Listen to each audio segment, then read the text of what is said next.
नमस्कार दोस्तों, मैं एसडी सर आप सभी का अपने यूट्यूब चैनल हिंदी पॉइंट में स्वागत करता हूं। दोस्तों, हमने 3 पार्टों में सूत्र शैली में स्वरों का वर्गीकरण आपको पढ़ाया। आज इस वीडियो में मैं सूत्र शैली में स्वरों का वर्गीकरण भाग 4 लेकर आपके समक्ष उपस्थित हूँ। दोस्तों, आज इस वीडियो में मैं ओष्ठ की स्थिति के आधार पर स्वरों के कितने भेद होते हैं इस पर बातचीत करूंगा। तो चलिए शुरू करते हैं। ओष्ठ की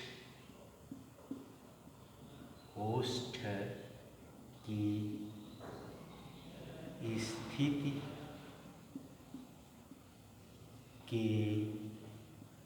आधार पर स्वरों के भेद। ठीक है, ओष्ठ की स्थिति के आधार पर स्वरों के भेद कितने होते हैं? 3 होते हैं। समझ रहे हैं कि नहीं? देखिए,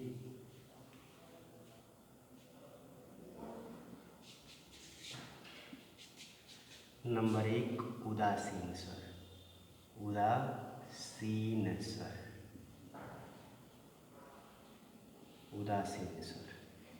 एक एक को परिभाषित भी करता चलूँ और उसका एग्जाम्पल भी बताता चलूँ। ठीक है, तो अब प्रश्न उठता है कि उदासीन स्वर किसे कहते हैं? जिन स्वरों के उच्चारण में होठ की स्थिति उदासीन होती है, मतलब कोई उसमें रोल नहीं होता है, उसे वो उदासीन स्वर कहते हैं। जैसे केवल एक ही है उदासीन स्वर, अ को भी कहते हैं। नंबर 2 अवृत्तमुखी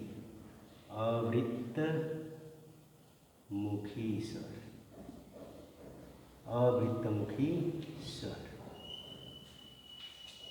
फिर अवृत्तमुखी स्वर किसे कहते हैं?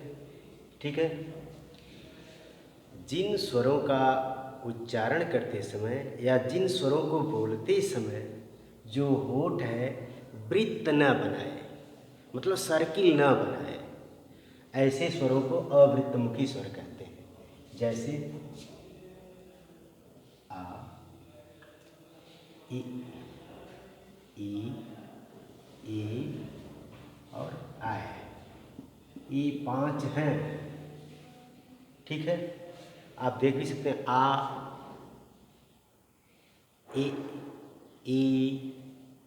ए, आय। अब आप होठों को देखें, एकदम वृत्त नहीं बना रहा होगा, और जो जिन स्वरों का उच्चारण करते समय होठ वृत्त न बनाए वही अवृत्तमुखी कहलाते हैं। नंबर 3 क्या है? वृत्तमुखी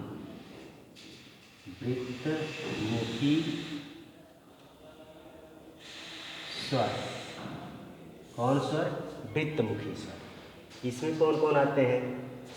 इसमें देखिए आते हैं उ, ओ और आ। इसमें 4 आते हैं। समझ रहे हैं कि नहीं? ठीक, तो आप रोज़ पढ़ते हैं, ये आपको अगर एग्ज़ाम नहीं दिए होंगे तो समझ में नहीं आ रहा होगा कि इसमें प्रश्न कैसे पूछे जाते हैं। जैसे कोई इसमें से स्वर दे दिया और ऑप्शन में दे दिया कि ये उदासीन स्वर है, अवृत्तमुखी है कि वृत्तमुखी है। ऐसे में आपको याद करना पड़ेगा, तभी समझ में आएगा।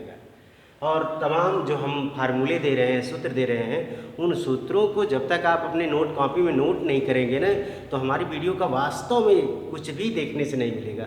अगर आप नोट कर रहे हैं ना, तो पूरे दावे के साथ कहता हूँ कि एक एक पार्टों पर मैं एक एक वीडियो दे रहा हूँ अलग अलग भागों में। उसको अगर आप नोट केवल कर लें तो मैं पूरा विश्वास करता हूँ कि जिस भी बिंदु को मैं पढ़ाऊँगा बिल्कुल एग्ज़ाम में वो बिंदु आएगा ही आएगा।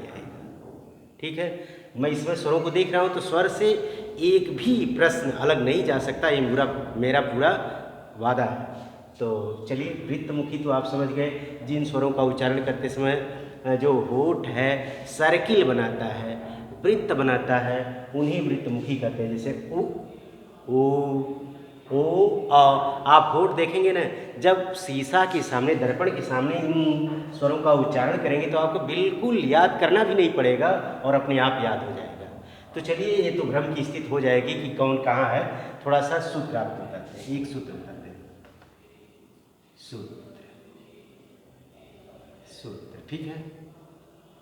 सूत्र में देखो, उ अ क्यूब, अ क्यूब का मतलब अ की घात 3, वी की घात 2 और अ की घात 2, तो कितना हुआ 7, 5, 4, 2, 6, 2, 8 और ये हो गया 20। ठीक है। Uh a cube v square a square v square, ये है, बस केवल अ लिख दीजिए। हो गया आ ई घड़ी उ ए ऐ ओ आ। देख रहे कि नहीं? एक देखो, इसमें केवल सूत्र ही इंपॉर्टेंट है। उ अ क्यूब जब कर दिए तो ए आ गया, वी स्क्वायर में ए आ गया, अ स्क्वायर में ई आ गया, ठीक है, और वी स्क्वायर में ई आ गया। अब आपके मस्तिष्क में अभी भी भ्रम होगा कि ये क्या करते रहते हैं, आप सूत्र क्या बताते हैं, समझ में नहीं आता। अब देखो ना, उ क्या है, अ क्या है, उदासीन है। आ ई क्या है, अवृत्तमुखी, अवृत्तमुखी, अवृत्तमुखी, तीनों 3 बार इसीलिए लिखा गया कि ये 3 है और जो अवृत्तमुखी है। और उ ये वृत्तमुखी है, इसलिए 2 है तो 2 इस बार लगा दिया गया। ए क्या है, ये अवृत्तमुखी है। ओ औ क्या है, वृत्तमुखी है। मुझे उम्मीद है कि इस सूत्र को अपनी कॉपी में आप जरूर नोट कर लेंगे और इसको नोट करने के बाद थोड़ा सूत्र कई बार लिखना पड़ेगा और लिखने के बाद ही कोई बात बनती है, ठीक है। तो आज की इस वीडियो को यहीं समाप्त करते हैं। अगर वीडियो अच्छी लगे तो आप लाइक करें और हमारे चैनल को सब्सक्राइब करें। Thank you.